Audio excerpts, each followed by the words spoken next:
United stand. This is your Manchester United press conference reaction. Ole Gunnar Solskjaer versus Sheffield United. And as promised, it's a very, very, very interesting one. So you know, he spoke about Mourinho, he spoke about Pochettino, he spoke about Pogba, McTominay, Rojo's injured again, he spoke about Matic.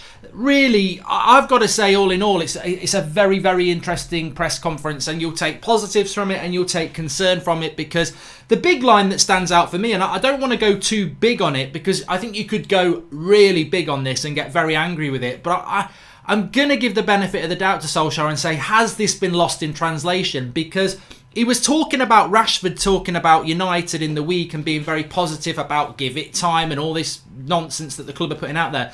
But he said, it's not about getting top four this season. That's only a little bit of it. So there you have it. Manchester United manager basically saying this season's not about top four anymore. And I'm trying to see, is he therefore saying that we're going to focus on the Europa League? I mean, I think we've struggled all season with this as fans, and we feared this. We fear that the club has basically put itself into reverse and is smiling while it does it. You know, we're not going forward, we're going backwards. A club that every season we hope to be in a title race but expect to be in the top four is now saying it's not about top four this season. That's only a little bit of it.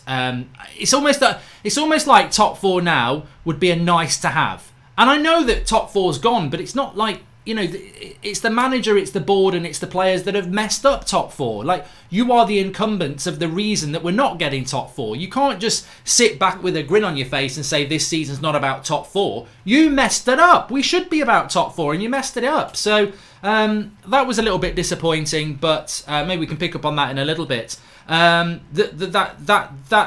look, and I've got to agree. I did say last night that this team was never going to get top four, but that's me as a fan. I felt that this team was only good to get fifth or sixth. I'm not in charge of transfers. Ole Gunnar Solskjaer said there was money there that they didn't spend. The board were Manchester United. They're responsible. You know, we as fans can say we weren't going to get top four, and there's a few of you saying that now. I knew we wouldn't get top four, so why moan about it? Yeah, we as fans can expect that, because you're going to be negative when you look at that squad. But there's no excuse for the manager and the board and the players to be saying it's not about top four. Well, Manchester United, they should not have expectations down like that low. It's odd. It's very odd. Anyway, the elephant in the room was obviously Mourinho. I think Ole looked a little bit flustered throughout that press conference. I think that, you know, what he said and what his body gave away was very, very different. He jumped. He jumped before he was asked. He came in, he sat down, he said, I know you're going to want to talk about Poch and Mourinho. I don't really want to talk about them. What I will say is what I'm going to say now. Basically said it's good to have Mourinho back. And it's obviously, he also hinted that it's good for the press because you can just start writing about me and him. And he said about Pochettino that it's sad to get sacked before Christmas, and he wishes him all the best. I mean, Mourinho got sacked just before Christmas last year and Ole took the job. So, you know, I don't know whether that was I'm not even going to say that. That's not Ole having a little sly dig at Mourinho at all. Ole's not like that at all. But he definitely is flustered by the Pochettino and the Mourinho thing. He was asked about Pochettino being out of a job and that does that put pressure on him. He said that it doesn't bother me at all. I you know, I'm in the best job in the world, and lots of people would want that job. So, but I definitely do think that there is a pressure on Ole Gunnar Solskjaer. I think you can see it.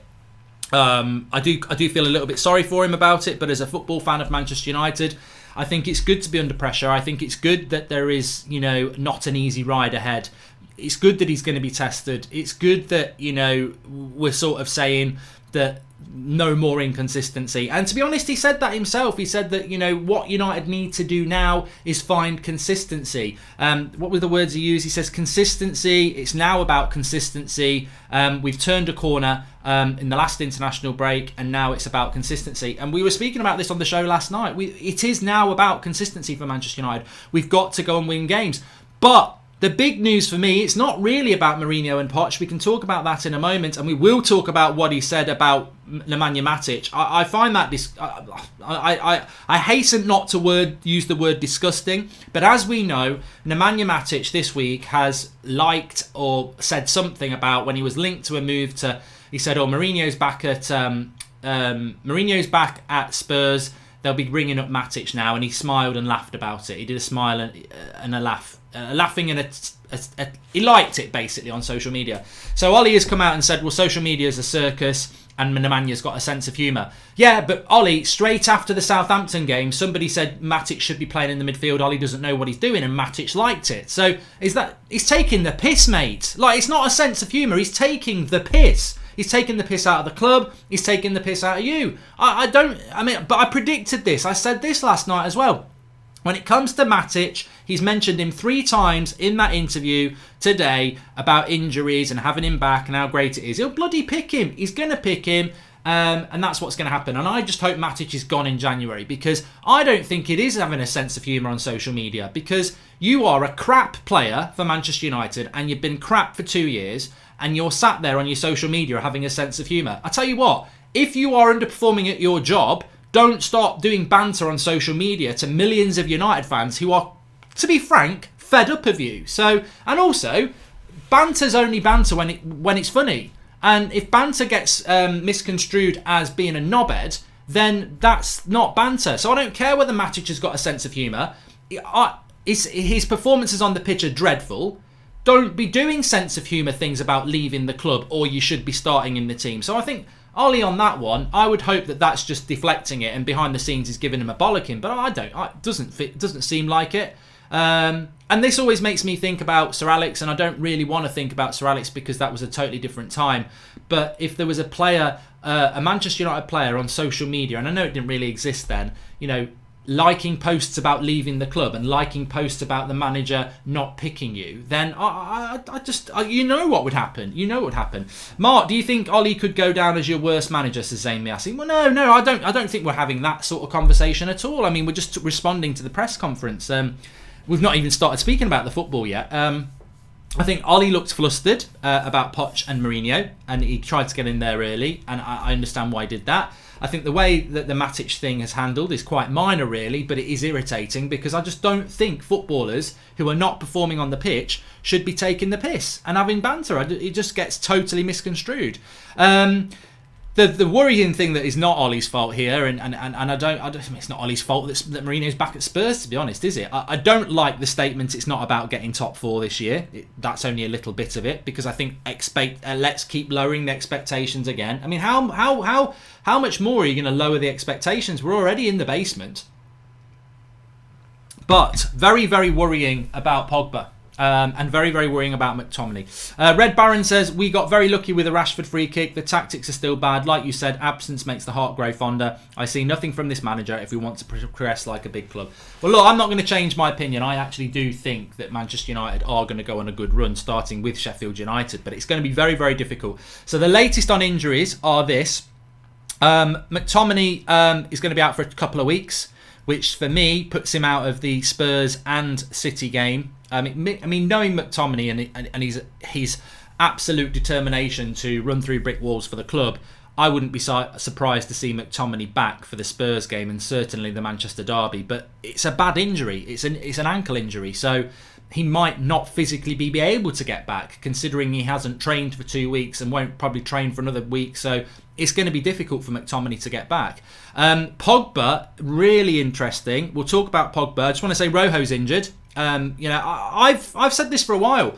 Last month, everyone was like, oh, Rojo, he's a beast. I love Rojo. He's an absolute beast. I mean, what? Rojo the prat who went off to do his Tesco shopping against Liverpool and cost us 3 points. Yeah, Rojo's a great player. Just because he gets away with red cards and he's reckless, people like Rojo. The bottom line with Rojo is, he's an Argentinian Phil Jones. He's always bloody injured. He's always injured, and he's injured again. He wasn't even injured before the break. I don't know how he's got this injury. Muscle injury. Another bloody muscle injury for Manchester United. Every bloody injury we seem to get is a muscle injury, because what is going on with our coaching? It's a joke. And I'm talking about the physical choking, literally. Physical coaching here. We're always got bloody injuries. Ollie's talking positively about getting people back. We're not getting people back. He said Fosu Mensah, Luke Shaw and Matic are back, but they've all been out for a while, so they probably won't play on Sunday. But in the same sentence, he's saying Pogba, McTominay and Rojo are still out, or are out. So for every player we're supposedly getting back, and let's be honest, Shaw, Twansebi and Matic, are they first team starters at the moment? You could maybe say Shaw and Twansebi, but Matic, I'd rather he was injured, to be honest with you. But it's the relentless injuries. It's bloody ridiculous, and it's been going on for too long. It really is one of my pet hates about Manchester United is the injuries are ridiculous. You just never know from day to day who's going to be out. A Man United manager basically ruling out top 4 in November. Great, and you continue to support him. How low are we going to stoop to? He is not a good manager, says Suraf Dogel. And with regards to Pogba, this is Lincoln says, please tone down the Rojo hate. Look, mate, Lincoln, you get in the live comments quite a lot. Please tone down being a prat, because this channel's been going for 5 years, and I've said this so many times. If you don't understand criticism or frustration in football, football's not for you. It's certainly not hate. I don't know these people. People like the previous commentator, the comment there, they don't hate Ole Gunnar Solskjaer. This is football. This is an entertainment business. This is our football club. If we are not happy or we don't think a player is good enough, we say it. It doesn't mean we hate him. So just bloody grow up. And just because you live up Rojo's arse for whatever reason, Lincoln, don't say that everybody else has to. He's the Argentinian Phil Jones because he's always bloody injured and he's reckless. Back of the net. That's what it's all about. Pogba. This is really interesting, and there was a very good question. And if I hadn't been listening to it through my headphones instead of watching it like I should have done, I would even give a shout out to the journalist. So basically, Ole Gunnar Solskjaer about Pogba. Now, I was saying that, we're really going to understand how much Pogba loves Manchester United, because he will surely get himself back for that Spurs game. He will run through brick walls to get back for that game, because it's Manchester United against Spurs at Old Trafford against Mourinho. Pogba's back. You've got the crowd that loves you. You're against the manager that suppressed you. This is a game that you run through brick walls to get back for. Well, he ain't going to be back. He's not back. Pogba is probably. There was even talk of will we not see Pogba till the new year. I mean, this injury now is ridiculous. Look, I'm a big fan of Pogba. I think we should have sold him in the summer, but sponsors won't be happy with the top 4 comments, says John G. I just wonder if it's been misconstrued, but. Please do smash a like on the video, everybody, because we've got a lot to get through, and I want to take some of your comments as well. And remember, tonight at 8 o'clock is basically a Q&A with a drink, so we'll be doing that. But Lincoln's been put in the naughty corner. You're right, Tony Pearson. I just hate it when people say, when a fan has an opinion on a player and people say, you stop with your hate agenda. It's such a childish, immature, get in a real world comment. Like, if all you've got to come back with against somebody because they say something you don't like is, you're just hating. I mean, get back to kindergarten. Realistically, construct a response. Don't just go, you just hate them. Because everybody else is constructing a reason why they dislike players or they're angry with them. But on Pogba, I've got to say, I wouldn't go as far as to say I'm angry. I know a lot of people in the live comments are, but the update with Pogba is this. He had a scan at the start of the international break, so last week, and it's not healed. And it's a slow process. He's starting to do a bit of treadmill work, but he's still quite far away. So he will not be back a week on. He's not going to be back a week on next Wednesday, is he? He's not even training yet, so he's not back for that. So he's probably not back for the Manchester derby. This is just ridiculous now, and what makes me what makes me concerned about the Pogba thing is that obviously now this is going to be a breeding ground for he's never going to play for United again. He's just mugging the club off. They didn't let him move, and he can't be asked to get back and all that. And I don't think that's true. I don't know that it's not true, but I don't think it's not true.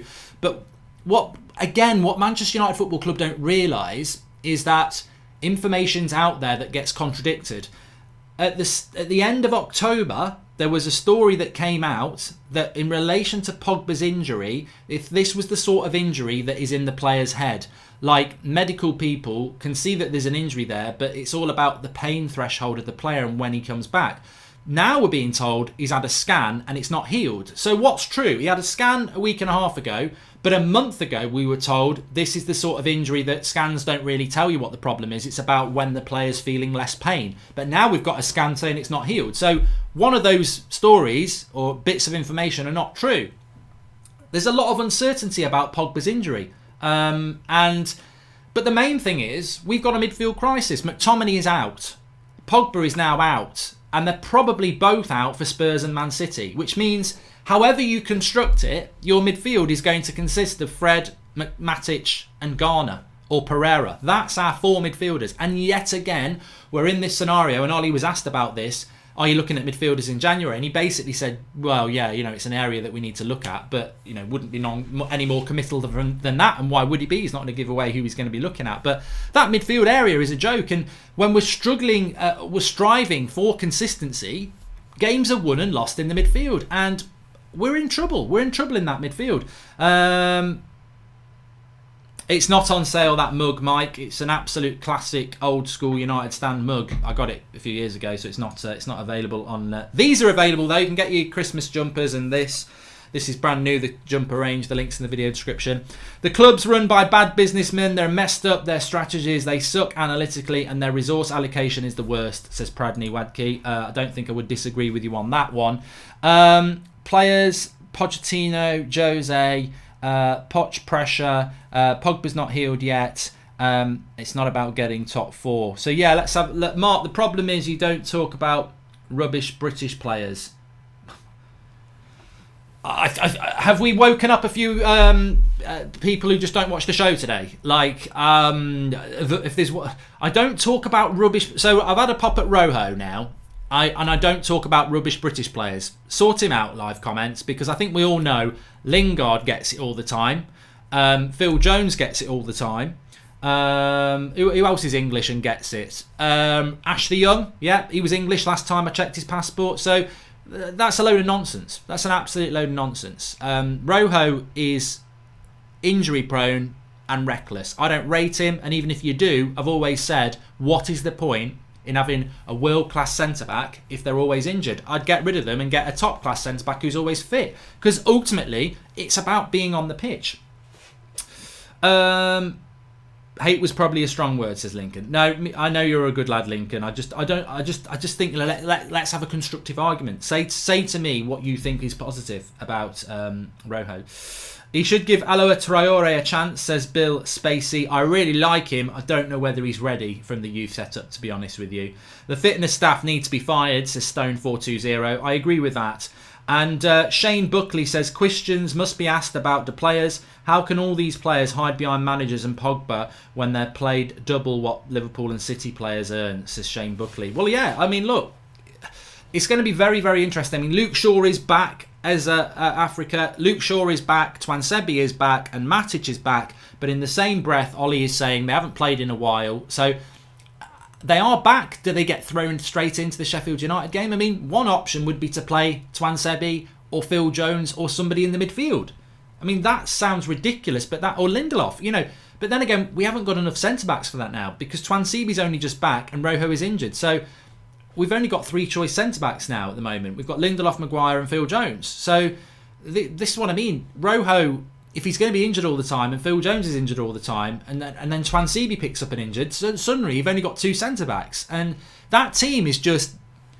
On paper, we've got a big squad. But the problem is, some of that squad's just crap and a lot of it's always injured. So it needs a clear out. It needs a clear out. We need to get rid of these players that are injured, or we need to look at why the injuries are happening. Because to be fair to those players, I think people like Delo and Eric Bailly and Phil Jones and Rojo, they are injury prone players. Wherever they go, I think they're always going to be injured. But there are a lot of other injuries that occur, and you think, what's going on with the coaching? The fitness conditioning of Manchester United appears to be an absolute joke. Surav Duggal says, let's take your prediction whether Ollie would finish above Jose or not. Also, if Ollie finishes below Jose, would that mean you finally are Ollie out? Well, not necessarily, because Jose could take Spurs to 5th. And we could finish 6th. And I think if Ollie gets top 6, that is reasonable. But what I don't like about it's not about getting top 4. What I don't like about that statement is, we as fans are talking about it. Do you think Manchester United players have totally missed that comment? No. It lowers...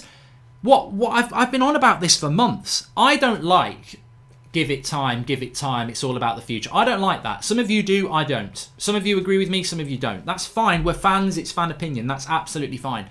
I don't like it because it just makes an excuse for tomorrow that never comes and failure today. But what I know for a fact is, And if Rashford and Martial played for City, they would be really top-class players, in my opinion, says Red Baron. But what I know for a fact is that if you work somewhere, right, and your bosses, your chief executive and your line manager both say, it's not about success today. It doesn't matter if we fail our sales targets today. It doesn't matter if our food quality's crap today. It doesn't matter if we do a bad job today, because in the future we're going to be good. Well, there's your excuse as a worker. You're like, well, even my manager is saying I don't have to do it. I don't have to work hard. I don't have to get the results today. So I'm on easy street. And this is what I mean, that this is how bad we are run as a football club. I know from watching football for over 30 years that there have been clubs that, you know, they talk about these aspirations and you go, you've got no chance. Like Keegan saying he was going to win the title with Newcastle. You've got no chance. You've got absolutely no chance. But the reality is, what they're trying to do is reverse psychology to their players to say, we can do this, we can achieve it. What United are doing is, with a squad that should be getting top four, we're basically saying, don't worry about it. It's not about that anymore. It's all about the future. It's all about in the future. Well, if it's all about in the future, what's the point? What is the bloody point? Because a lot of those players won't be in the future. We may as well just send Mata off to go blogging. He could do a worldwide blog. We may as well send Lingard off to be a model, because if we're not going to be a good team for 2 or 3 years, well, people like Young and Mata and Lingard, they're going to be retired or even worse than they are now. And Matic as well. And I know people say, well, you need a bit of experience. Why? If now doesn't matter, why do we need experience? We may as well just keep playing the youth and in 3 years be good. But it's such a mixed message, this time thing. And one of my big bugbears with it is that it gives an excuse to the players. If I'm a player today, sat at home playing a bit of PS4 after training, and I see Ole Gunnar Solskjaer saying, it's not about getting top four, I'm like, it's not about getting top four then. You need an aspiration in life. You need something to go for. And I think when Ole Gunnar Solskjaer first came into the club and we had that brilliant first 3 months, everyone was saying it's impossible to get top four.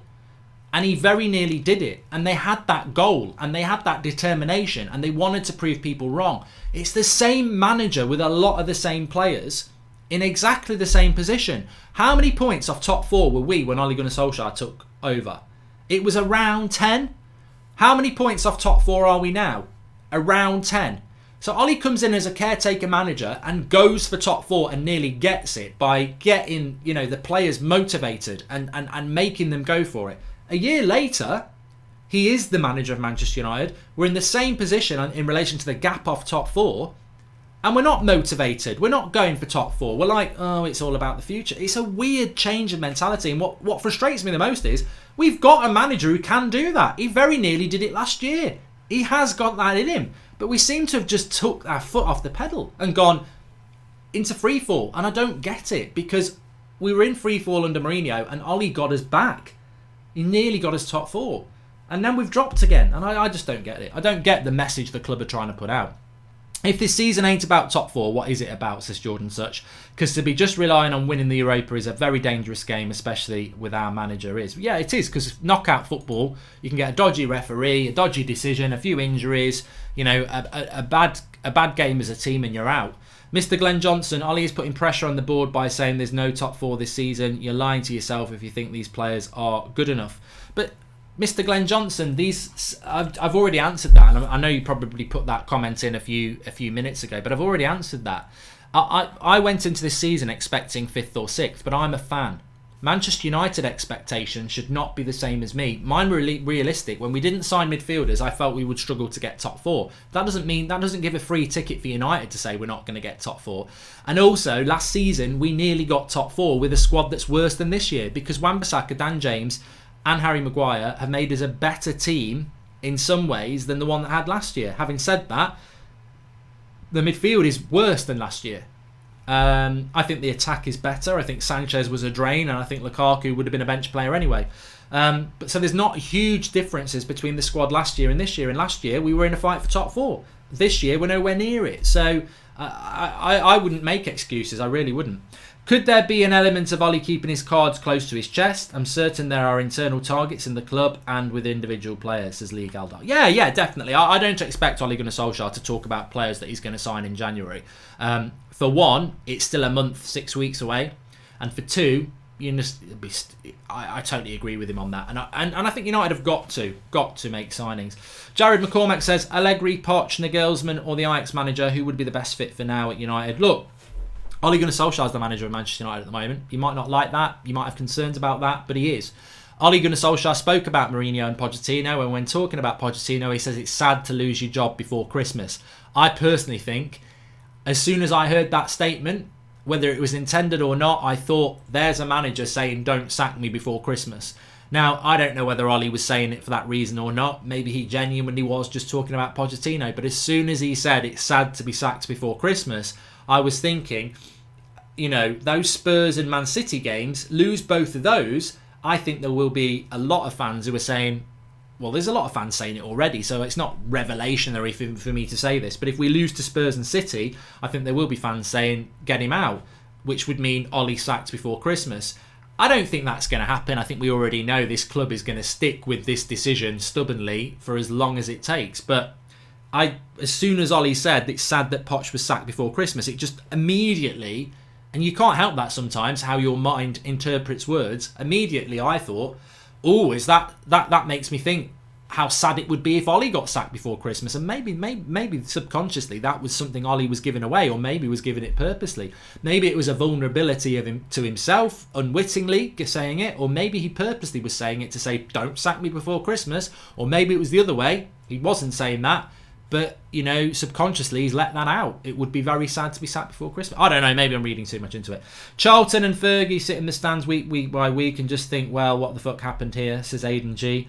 And Pogba's not back, Faison. He's not going to be back for a long time. Hypothetically, do you think Poch is a good fit for United, says Matt Carroll? Well, I will answer that question. I'm not going to be like Ole and say I don't want to talk about it.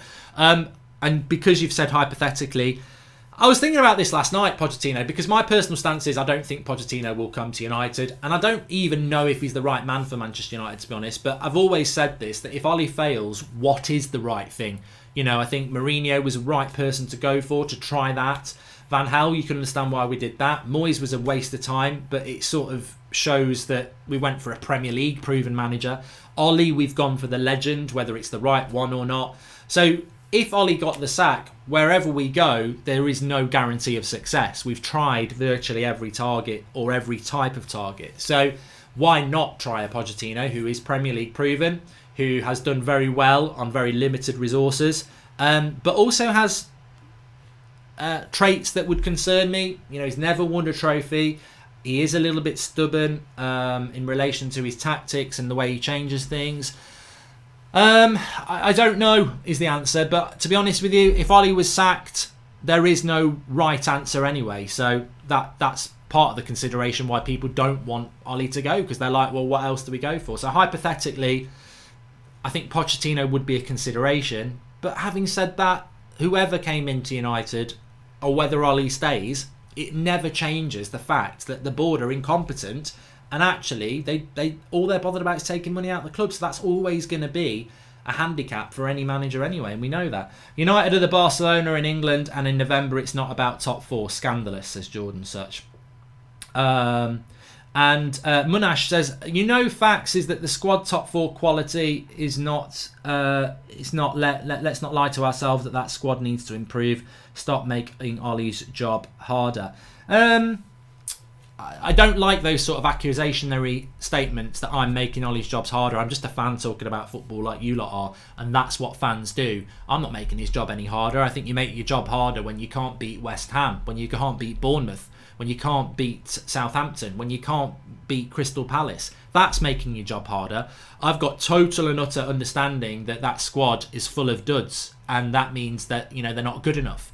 And, if you do not beat Liverpool or you do not beat Man City, I understand that because there is a massive gap in quality.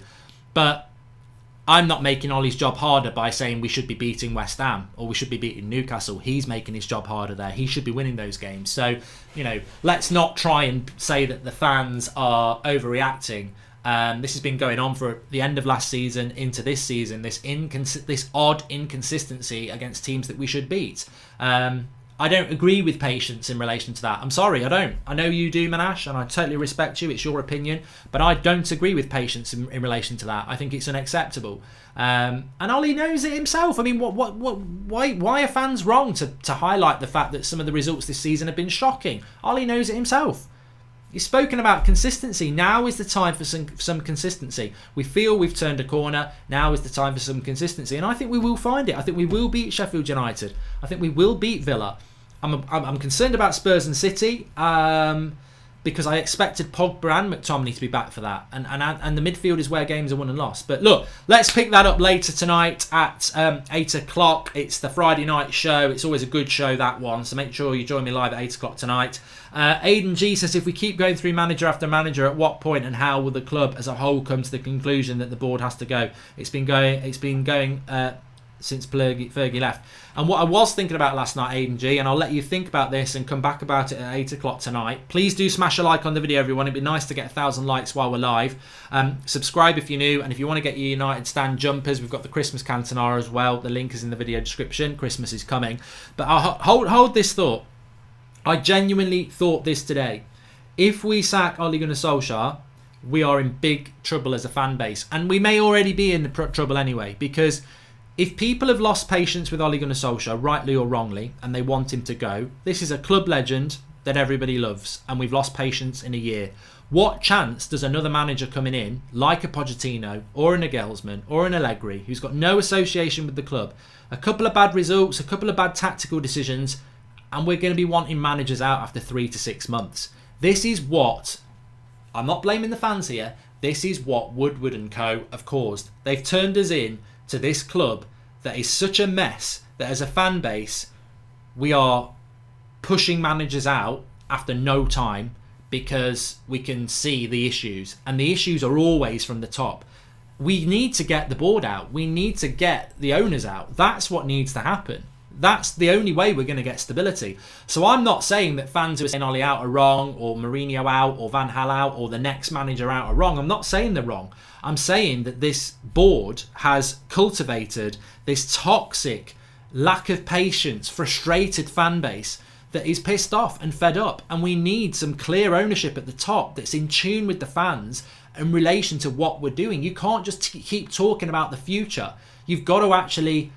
the big thing that annoys me about the future is there's no meat on the bones. Sorry to the vegetarians. There's no nuts on the nut roast. There isn't. It's just future. There's no defined plan of when this is going to happen, what the actual targets are, how we're going to do it.